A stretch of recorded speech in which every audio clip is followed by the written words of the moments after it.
But what we need to do is normalize the conversation for people and certain words and terminology and make it less uncomfortable. And I think the more you talk about it and the more educated people become, the better the outcome for survivors, for educating kids.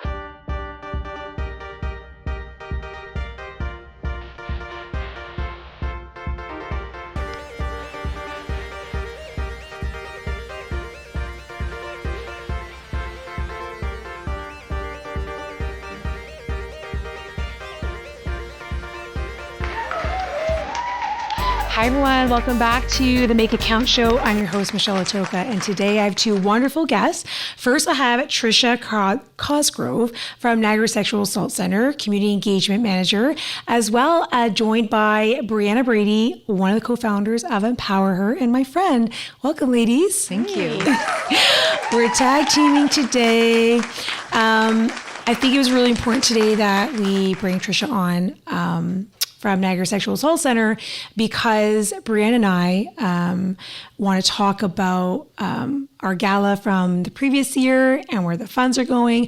And again, we want to raise awareness for this special cause that Empower Her has supported over the last year. And I think it's continued conversation that we need to have. Yeah. Right? Yep. So thank you for joining. Thank you. Yeah, I feel like the more we speak about this and we don't let the conversation die. Yeah. Right? Because that's the thing. It can be like a hype when things are happening in the media and we're talking about it. Yeah. But then when the media goes away and maybe, a certain situation goes away, then the conversation goes away. Yeah. And right? Definitely. And you feel like you're left constantly advocating and speaking. It's like, hey, hi, we're here. Yeah. Is that how you guys feel there? 100%. And it's, as mentioned, like sexual assault, it's hard to talk about. It's hard to, imagine that situation a lot of times. But what we need to do is normalize the conversation for people and certain words and terminology and make it less uncomfortable. And I think the more you talk about it and the more educated people become, the better the outcome for survivors, for educating kids, and just all around. I think it's a good thing. And what is your role there exactly? I know the title, but what does it entail?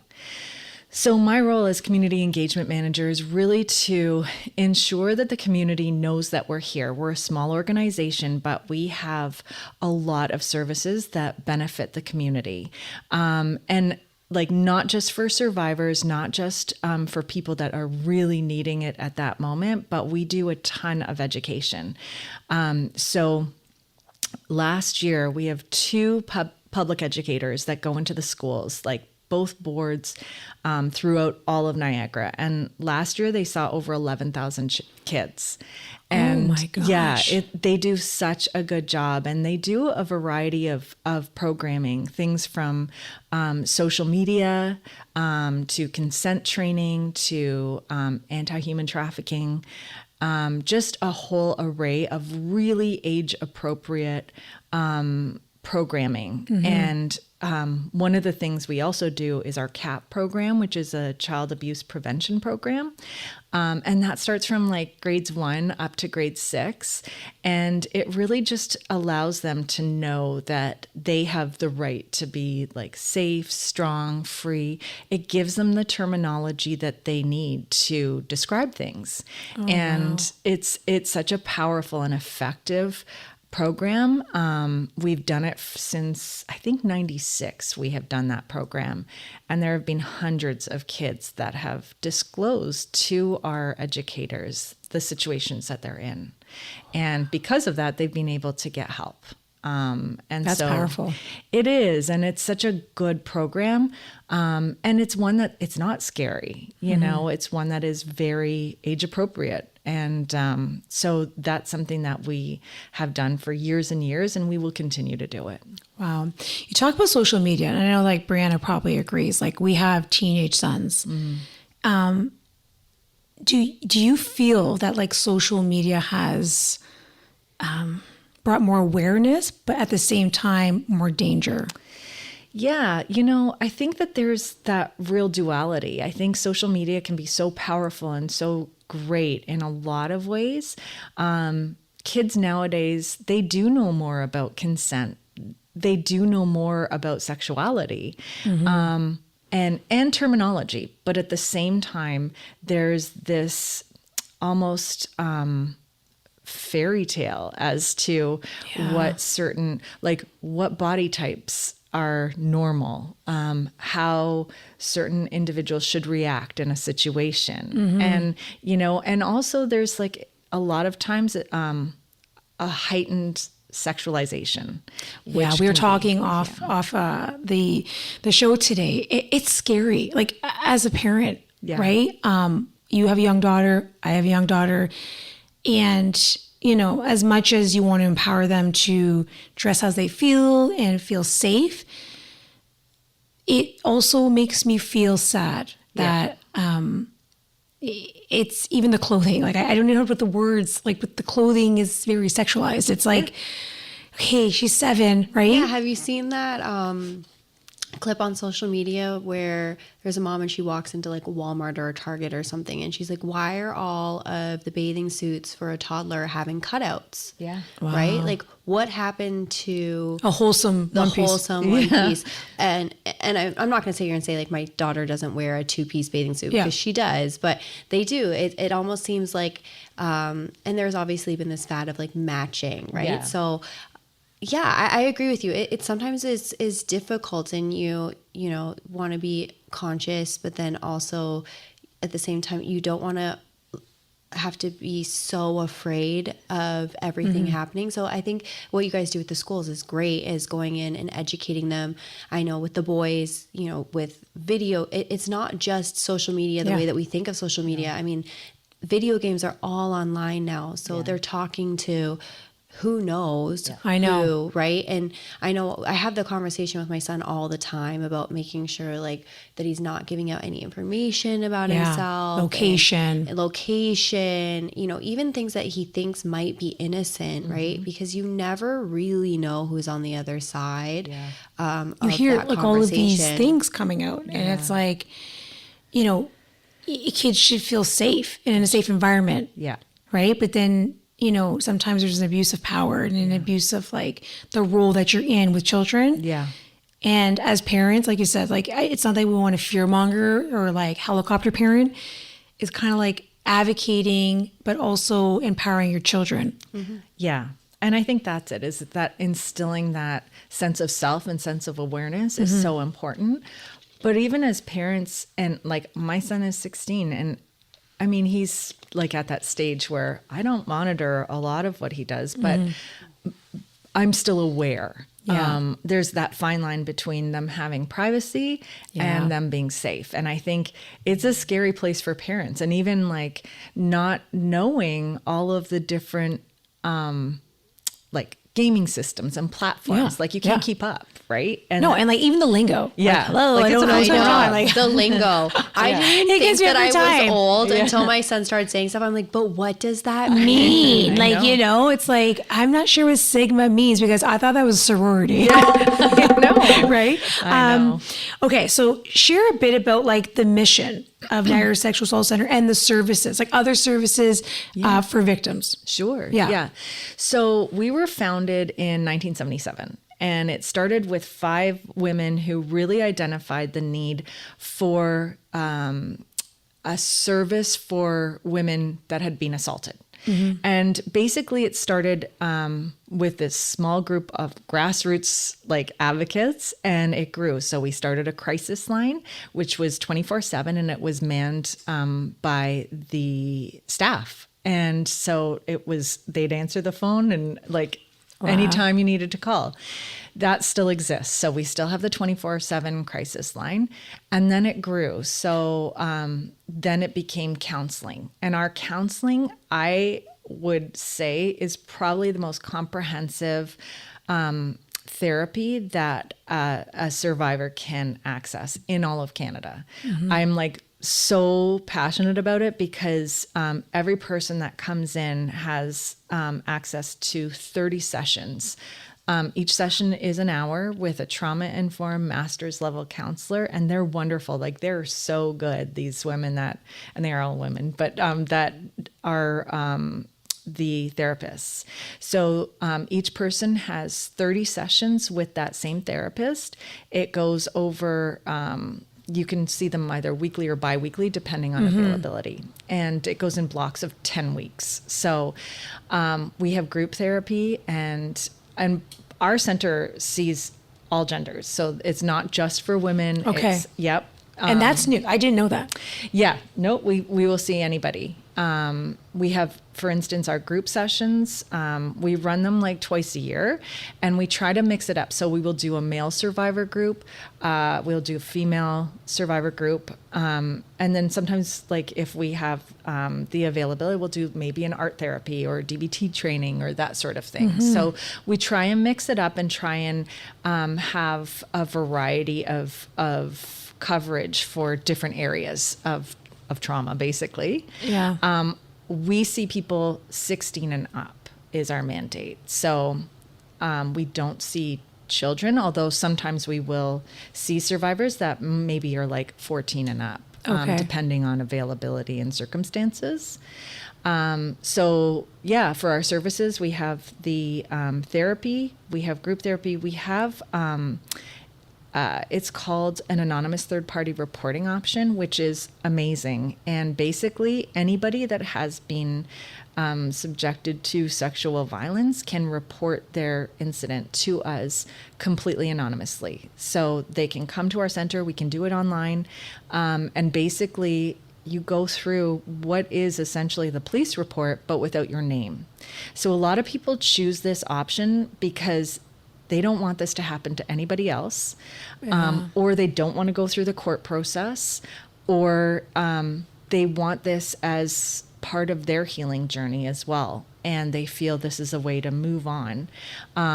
Whatever that reason is completely valid, and it's a wonderful one for them to choose, but essentially that report will be uploaded into the federal violent offenders database, and it'll be compared to all other sexual assaults in Canada.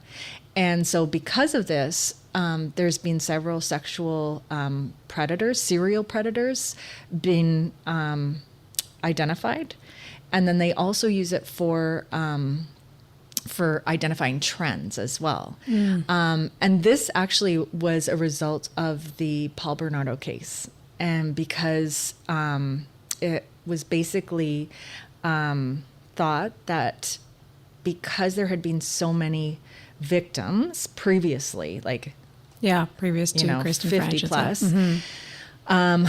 and they were all so similar in terms of the actual incident. Had there been a way to report anonymously, he could have been caught sooner. Oh, and so that's gutting. Yeah, and so it's just another way for survivors to advocate for themselves. Is there a time frame or years that go by where it's like there's a cutoff? No, there's no statute of limitation for sexual assault for reporting in Canada. So you can report. It could have happened 40 years ago. It could have happened yesterday. You can still report. Oh, wow. Yeah. Okay. That's good to know. I mean, okay. So why is community support like Empower Her and our Gala so critical to end SAC's work? So it is so critical because sexual violence it's hard to talk about, and people don't want to think about it. Nobody wants to think about it, but 1 in 3 women will experience sexual violence in their life. So there's a lot of people who have gone through the same thing. Sexual violence is the only violent crime that is not decreasing in Canada. It's increasing. And so in order for people to access help, we need to normalize terminology and raise awareness and educate people. And in order to do that, organizations like Empower and supporters of our organization, they really help in that cause. We're a small organization. There's like not even 10 of us. And so because of that, and because we don't have a lot of funding, we really need to ask our community to help us in terms of spreading the word and letting people know that we are here. Okay. We see a lot of people in the community, and we're here kind of at the worst times of their life. We have like a program where we'll meet people at the hospital and act as their advocate while they're getting a rape kit done. And so we have some really innovative, fantastic programs, and organizations like Empower and our and people that donate. They're really helping us to continue our existing programs, but also come up with new innovative ways that we can really work to combat this. Wow, that's really good. It feels good to know that. Yeah. Brianna, I do want to touch on one thing because you brought it up. So when we were having a conversation before, I didn't know this, and I don't think Michelle did either, but you just mentioned that you guys have staff members or volunteers that will go out and meet someone while a rape kit is being administered, but it only occurs in one hospital in the Niagara region. Yeah, and I didn't know that. Yeah. And I don't think that many people do know that. And so, and you had talked about limited funding. Yeah. So I think Michelle's probably going to get to this, but so where does your funding come from? Like that limited funding? From the Ministry of Community and Social Services. And then like the United Way is also a funder for us. And then the rest is all donations. Yeah. Oh, wow. Yeah. Talk about our gala. Our gala is coming up in this year. And why don't you tell us who we're choosing and why? Okay, so we have our gala coming up. This will be our second annual. Yay! And hopefully we get to continue on for many, many, many more years. But our benefactor this year is again going to be the Niagara Sexual Assault Center. We are so passionate about what you do. Even just going on your website and reading your mantra and your reasoning for why you guys do what you do, it just spoke so highly to Michelle and I. I actually think you guys use the word empower in your... It's like a match made in heaven. It was like a match made in heaven. And, Empower Her really was about giving women a safe space to build that community. And I think that's something that NSAC is also trying to do. And so we're so excited to work with you guys again. And I know you guys were our benefactor last year.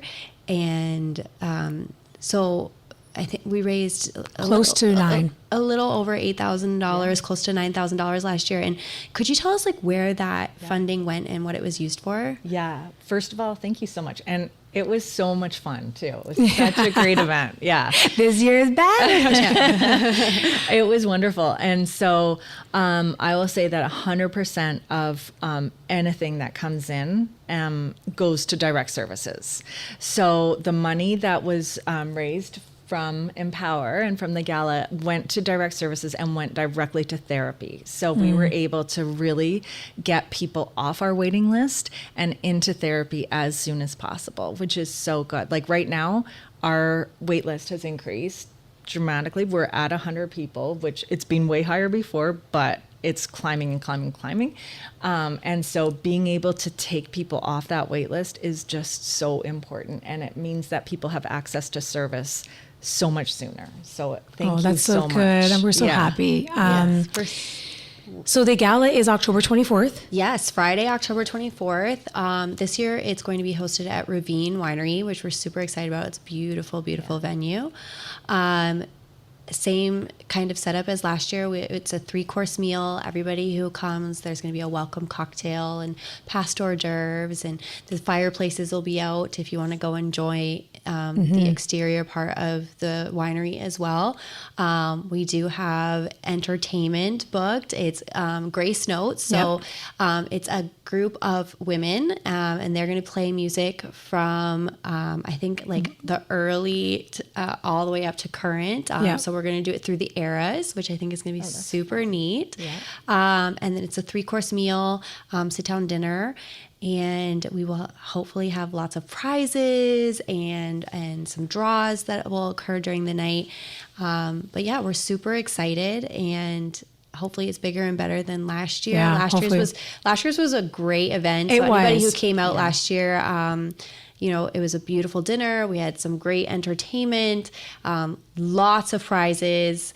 And I think everybody just had an overall great night. And of course, we all got to support such a great cause, which was so, so important. And, for those that want to contribute, I think what we're trying to do is really include our community and our businesses that we're connected to. Because as we know, community support is really what drives organizations like NSAC to provide safety, security, and healing for those in our community, right? Yeah. And it's just like we want to be able to provide as much donation and funds to help even more people. So if you want to donate and support the gala in support of NSAC, you can reach out. We're taking monetary donations as well as prizes for our penny raffle table. Right? Yeah, exactly. And I think one of the great things about, again, I could go on and on and on about all of our community support that we had last year from local businesses, whether that was donating prizes, donating monetary funds to help to fund the gala and make it as great as it was, or even so many of them attended too, which I was so heartfelt. But is that that the money that you donate is going directly back to our community, right? Yeah. Sometimes when you go to these events, you don't really know where it's going to go and who's going to benefit from it. But what we do know is we're local, you're local, and it's going to stay local. Yeah, love that. Okay, so I want to touch upon the misconceptions, because as we touched upon, there still is a stigma. And I had a conversation with a lovely friend from high school who we spoke about her story and her advocating. But what are some of the most harmful myths or misconceptions that we need to challenge when it comes to sexual assault? So I think a lot of myths center around, the level of violence, and it has to be bad for it to be an assault. Like that's not true. Yeah. That's one thing. People, and again, like people have this conception or misconception that sexual violence and all forms of violence are, on a decline and that sort of thing. It's not true. And as mentioned, sexual violence is the only on the rise one that's on the rise. And we see that. And the other thing that is on the rise is the amount of violence towards the victim. That's one thing that we are seeing is an absolute increase in the level of violence that people are experiencing. Some people have kind of linked that to social media and kind of like copycat or and that's definitely something that we're seeing is that increase in violence. Another thing is that people don't report their sexual violence. It's still there's such a stigma about it. And so while we say 1 in 3 women will, experience sexual violence, chances are it's more than that. And that's a scary thing. The fact that 1 out of 3 women will have to experience something extremely traumatic in their lifetime is something that we do not see a corresponding related kind of assistance or help for those individuals. You don't see the level of care and compassion towards those individuals. And honestly, sexual violence creates such trauma, and it can have a lifetime impact in people. Yeah. And that's one of the reasons that NSAC is so good about, you know, the services that we provide really help in terms of like going forward.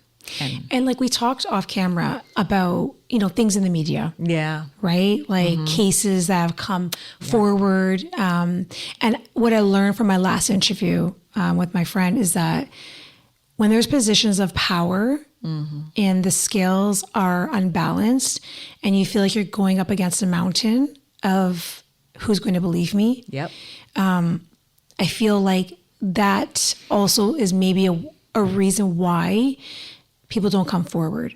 Oh, 100%. Because the disbelief or like, oh, come on. Like, you know, all those things where it's like, then you're victimized again. You are. For telling your story. Like, yes. I shouldn't have worn that. Yeah. Or Yes. I was drawing too much attention to myself. Or maybe I was being too flirtatious. And I think those stigmas still Exist. 100%. They still exist. And as you said, like the media is, when certain cases are in the media, and like right now, the hockey case, which that is a prime example of everything you just said. Yeah. You know, that woman is being victimized yet again. And this has dragged on for so long for her. Yeah. And at the same time, because of that, we and most sexual assault centers in Canada are experiencing a sharp increase in people accessing our help, asking for our help. Like it's good. Like it's great. 100%. It exposes that, you know what? Yep. That wasn't right, what I experienced. Yeah. But on the flip side, it's also like, oh my gosh. trigger. It is triggering. Yeah. Yeah. Yeah. The trigger of like, I'm now going through the trauma again. Yeah. Which is also why so many people stay silent. Yeah. Yeah. Because they don't want to have to relive it over and over and over again. And Whether consciously or subconsciously. 100%. And the other sad thing is, out of the cases that actually do make it to court, very few end in conviction, you know? So I think 3% end up in. Yeah. I mean, like, I'm just playing devil's advocate, but like, my thought process would be like, then what's the point? Yeah. Being dragged through the dirt only to be victimized again. And then now people know about me and what happened. And then like they attach a stigma or a label to me and all of those things. It's a big decision for It's a survivors. major decision. It is. But that's something you guys assist with. do. Yes. Yeah, we do. And we do have a program, which I don't actually believe that the courts are in person yet. They might just be switching over, but we've had a program called Women in the Courthouse. And so basically, if someone is wanting, we will go and attend their trial, and we're basically sitting as advocates and as their supports. So we do not talk, we do not make faces or anything like that during the trial, but we're there for them, for their support. If Like a they need safety us. net. Yep. Oh, Yeah. that's amazing. Do you have any new initiatives or anything that you want to start, adding? So one thing that we are actually doing, and actually it's we're jointly doing it with Crime Stoppers actually, and is our drink spike awareness training. So we see and we know that drink spiking is such a huge issue right now. And if you ask most, especially young women, if they have either had their drink spiked or know someone, most people will say, yes, we do know. It happened to me. This is what I felt, that sort of thing. It's not uncommon. It's the norm now. And so we are doing an anti-drink spike awareness training. So we are going to promote it during orientation week, in September. So during Fresh orientation week. Yeah, that's week, smart. Fresh Yeah. week, and grape and wine. And it's also our Take Back the Night. And so what we're doing, we have kind of awareness posters. We also have training for the hospitality industry so that they know what to look for, what to do, how to act, what to preserve in terms of evidence if they feel that someone has had their drink spiked. So that is a whole campaign we've built out, and we're continuing to do it, but it's almost done. And we're looking to launch that pretty soon. So that is one that we're really, really looking forward to kind of launching. That's amazing. Yeah. We're really excited that we are partnering again this year. Just hearing where the money has gone and knowing that, like Brianna said, everything that we do raise is going right back into services, brings me joy. It does. It brings me happiness to know that we know where things are going, and it's not just an imaginary thing happening. Yeah. It's real actionable steps. Yeah. And I think that's important. And I think as a community, I've always said this, we need to collaborate together for the greater good. I totally agree. Yeah. Yeah. And we're so grateful. It means a lot to us. That's awesome. Do you have anything to add, Bri? Yeah. So just to sum everything up, if you like what you heard today and you want to support NSAC along with Empower this year, feel free to reach out to us. I know Michelle's going to link our website there, but we would love to have as many of our community partner with us in this endeavor, and so that we can help NSAC to continue to spread awareness and provide services to our local community here in the Niagara region. Awesome. Well, thank you so much, ladies, for joining me today. And I'm going to leave us with this quote. I think it's really pertaining. What we fear doing most is usually what we most need to do. Very true. Awesome. So, okay, thank you so much for joining me. I'll post all the links and hopefully catch you in the next episode. Have a good day.